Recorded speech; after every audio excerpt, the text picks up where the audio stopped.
Hello and welcome to Theoretically Horrifying, episode 10. Today we're talking about eco-horror or plant-based movies. Right. How are you, I'm Grace? good. I'm in a planty mood. You're in a I'm in a planty planty mood. mood. It's starting to get, miserable, the weather again. It's taken a cold Yeah, turn. I sort of like it. Not gonna lie. I do like the cold. I like it, do. but at the same time, it's like I do like barbecues and like late nights in the summer watching Love Island whilst it's still light out.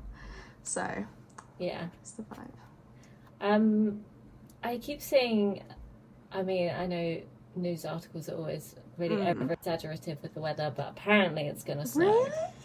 So, apparently. I hope so. But I bet it's probably up north. Always. It always is Literally up north. always up north. Yeah. So, picture this. You own a floral shop, okay? Mm-hmm. And one day you come across this plant. It's a carnivorous plant, if that's how you spell it or say it. It's basically one of those Venus flytraps, okay? And instead of just feeding it like the normal little insects, it gets a little bit too hungry and it develops an appetite for flesh. Yeah. Okay. But this plant that you've named Audrey 2, by the way, spectacular name for a plant. Yeah. It's actually working in your favour. So you're going to have to keep feeding it bodies. What do? Do you become sort of like a feeder for this plant? How is it working in my favour? It's working...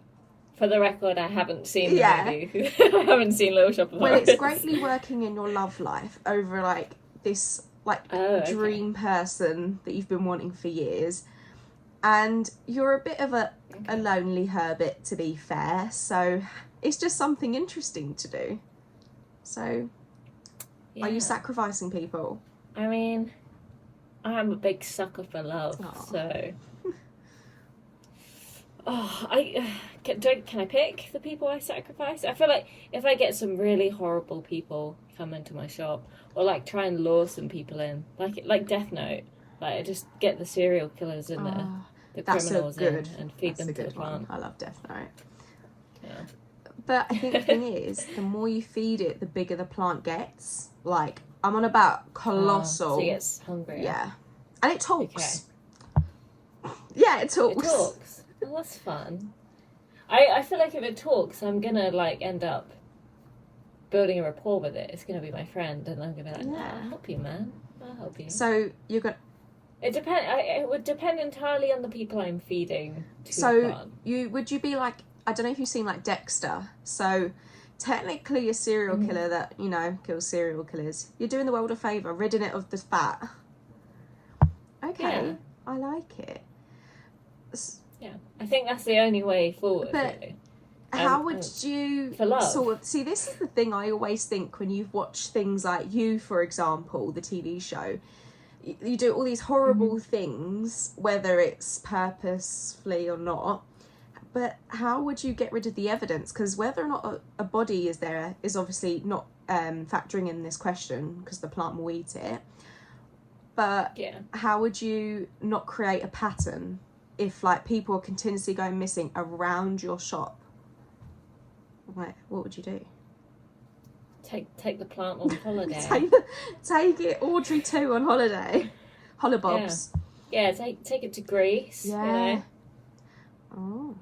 But I guess I'd have to give the plant to different people to do, because then it would just be okay, Alana's gone to Greece and now there's murders in Greece. Yeah. So, or missing people. You're just going on the run. So, I'm gonna have to give the plant to people I trust, make a little circle, a cult of people for this plant, and maybe the plant can do things for them too. We can come to some kind of arrangement here. I like it. Cults are interesting, not in a good way interesting. I'm googling where's my nearest one, but they are interesting. Not gonna lie. Okay. Yeah, I saw a video earlier that was what would it take for you to join a cult, and then the guy was just no rent. A hot bath every now and then, a shower every day. Yeah, it's just like a commune, isn't it? I was fair. In this day and age, I can get with it. Cool. What would you do? Would you feed this To be plant? honest, I'm going to have to go agree with you the whole time. I'd feed it. I'd try and be like a bit of an avenging hero, you know, get the baddies off the street if I can. It's not gonna work out, because this is a thing with films, of course, and it's not gonna work out in real life. But it's fun to think of mine and Audrey 2's future for a brief moment. That's cute. Thanks. I love that. I like a Venus flytrap. Like, that's a good They plant. scare me. I don't know how they work. I haven't got a Scooby. What is? Oh no. You don't know how they kill the bugs. Do you mean? Like, are they real? Or like, are they creatures? So they are real. They're not creatures. So I think it's like inside like the depths of the throat. Basically, it's got like little sensor things on the leafy bit, and then when it like can feel that a fly has landed on it, it will close. That's why it will close if you touch it as well. And then there's like, I want to say it's like a stomach acid, and it will kill the bug as it goes down. So it will like break it down, and then it will absorb the nutrients from the bug. But I've heard, I don't know if this is true, but I've heard if you like touch a Venus flytrap and it closes, but there's no fly, it will die. I think I've heard that too. Like bees, like if they sting you, they die or something. Yeah. But you can get I don't know what they call, but there's another kind of plant that's like there's a Pokemon that looks like it. It's like a bell. Okay. And it's kind of like, it looks kind of like a trumpet almost. A trumpet, is that right? Or a saxophone? The one that goes down and then up again, and it's got like a sack. Oh my gosh. And it's very, like, not very pleasant looking. But the flies go in because it releases like a sweet smell, I think. And then they just go into the stomach acid. Like a pheromone. And yeah. And oh my gosh, I am loving this biology lesson. I actually never do all of this. I'm glad one of us knows. They're quite cool. But yeah.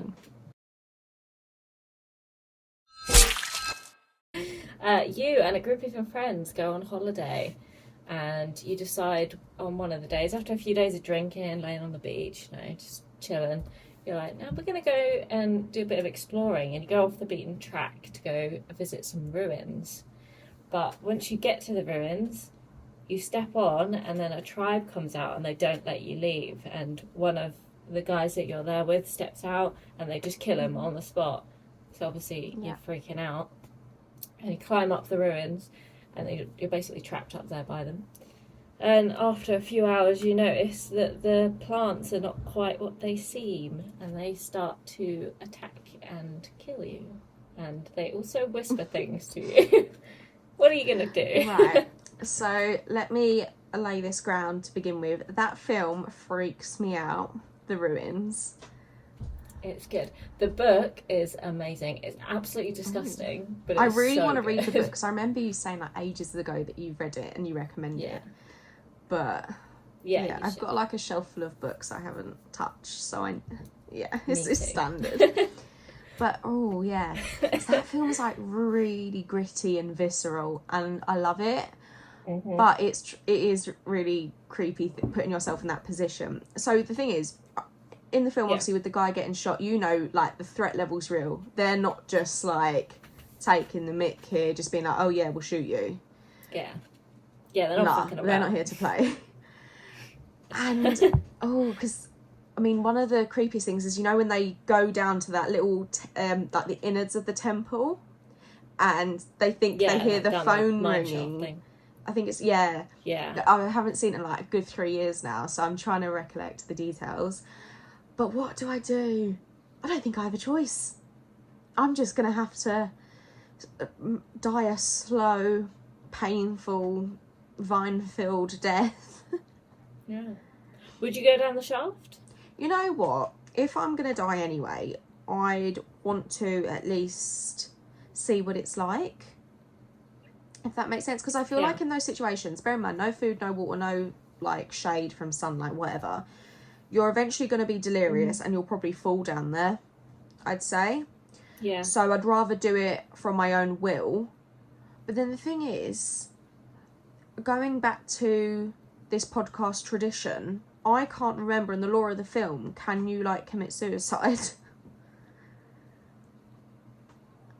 What do you mean in the lore? So of the like, so film? you know, like some films where it's like, oh, but you could kill yourself, but it like the vines won't let you. Like you'll just end up coming back, sort of thing. Oh, I see. They kind of like go into your body, Yeah. don't they? So if they would just devour you Yeah. eventually. Like, Oh, I really don't like this. so like the girl, I mean, it doesn't happen to, it Yeah. happens to someone else in the book, but the girl who gets them and she's like convinced they're inside her and like she wants to keep cutting them Yeah. out. That is so me. Like, if I was one of those characters in that film, I would be that Yeah. one. I mean, I do that now. If I think I have like a splinter and I'm just like constantly, I'm like, nah, I gotta Yeah. cut like a hole in my finger until Was I she find it. the blonde Like, woman that in the end she was in the white vest top, all bloody? yeah. And if I'm correct, in the tent, so, like yeah. she was like digging at her leg. Oh, Yeah. that was Yeah, grim. it's even more graphic in the book. It's disgusting. See, this is the thing. I love graphic stuff. Like, the more the graphic, the more Yeah. like it's gonna like absolutely disturb me, the better. So yeah, I like the film. Yeah, the shaft, like where they keep going, the mine shaft plays a much bigger role in the Okay. book as well, and that's like gross and also really sad. It's just you wouldn't want to be in that situation. But Yes. yeah, I would definitely be the one that's like trying to cut the vines out of myself, and then just end up killing myself. I mean, I think that's one of the most effective things I sometimes think you see in horror is, you know, when you get a character that's going through a state of delirium, especially when it comes to body horror, and they end up digging at their skin or picking up a nail that's already coming off. It's like, I don't know if you've seen a film, I can't remember the name, Contracted.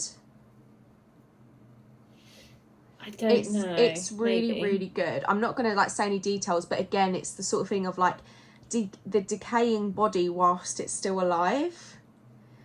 And it's like putrid, and it's like things like again, like splinters under the skin, or thinking you've got a worm under there and you're like picking it out and whatnot.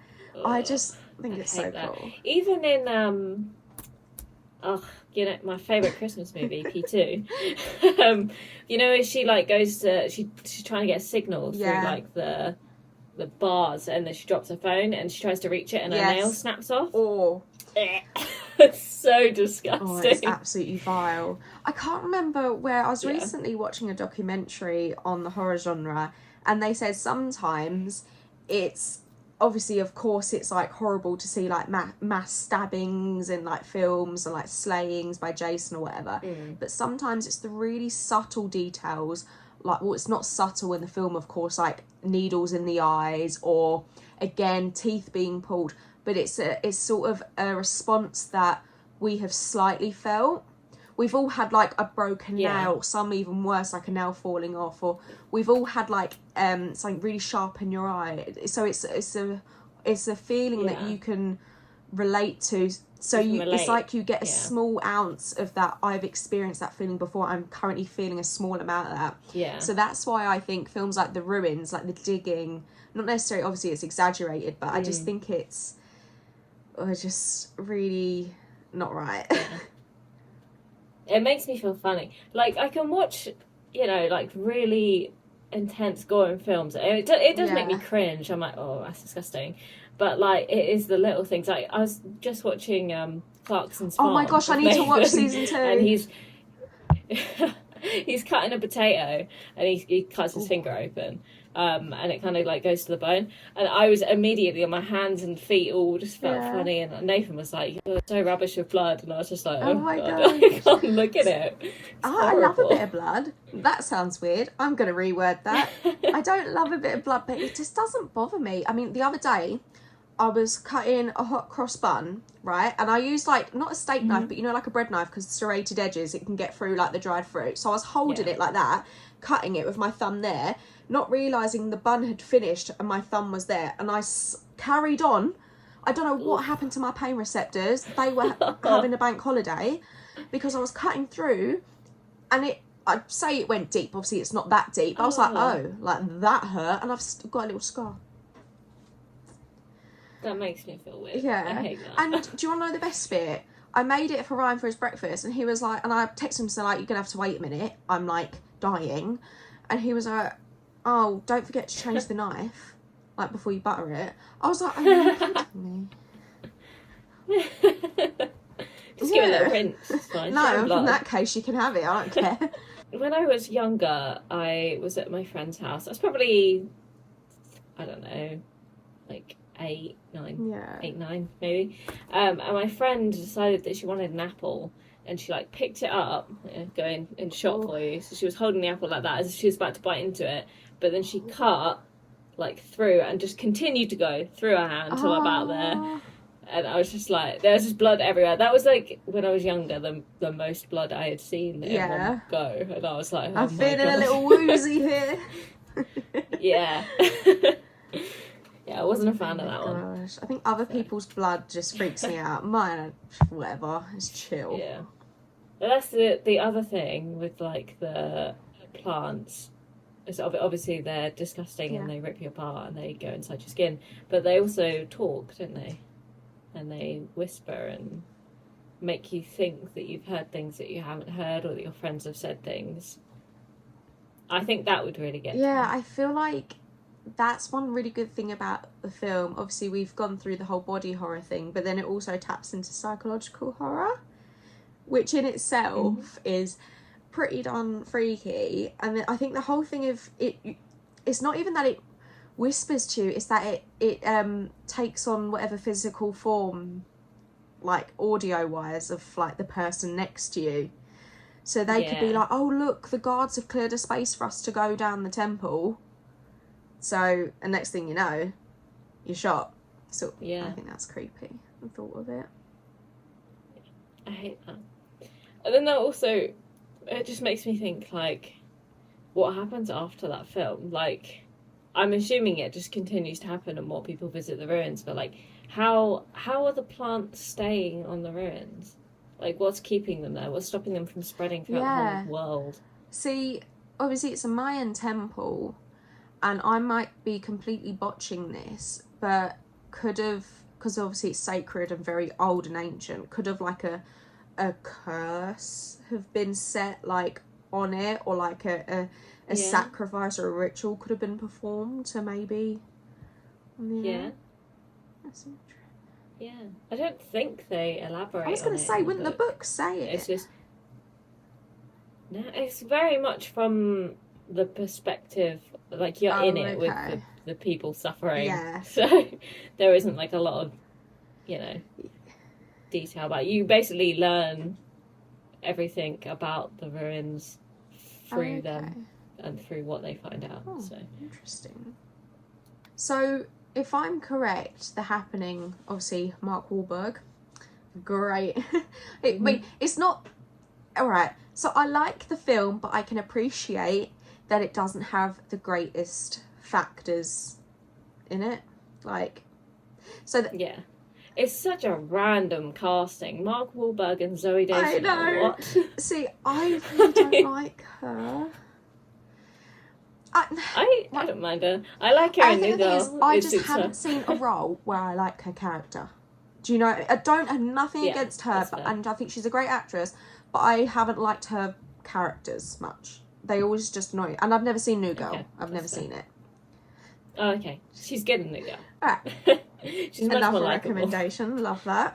So, anyways, what were we talking about? The Happening. Right. So it's about it is about the plant sort of like releasing chemicals or whatever you want to call them to then kill the humans. Yeah. I don't they only release it like when they feel threatened, is that right? I think so. I mean, what is it?